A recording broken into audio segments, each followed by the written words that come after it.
Here's the thing. Ang cheating, it's not always physical. Yung iba kasi, kinukonsider lang yon na cheating kapag ka may pisikalan na nangyari. Either nakipagkita sa iba, nakipaghalikan, or may nangyari sa kanila. Yung iba nakikipag-video chat, or just simply nakikipag-chat ng merong mali siya. Hindi lang yon ang tinatawag na cheating. Yang simpleng friend request na sinend mo sa taong hindi mo naman kilala, cheating yan. Pagpuso-puso o pag-follow sa mga taong pinagnanasaan mo sa social media, cheating yan. Lalo kung sinita ka na ng partner mo tapos tinuloy mo pa rin. Cheating na, disrespect pa. Yang convo na binura at tinago mo, cheating yan.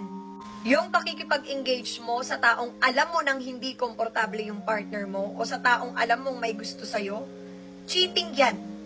Disrespectful yan.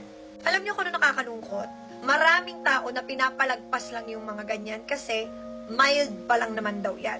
Ginagaslight yung sarili, hindi naman daw nagkita, hindi naman nagkaroon ng physical affair. Kumbaga, mababaw pa lang naman daw yung nagawa. Meron pa ngang nauso na term yung micro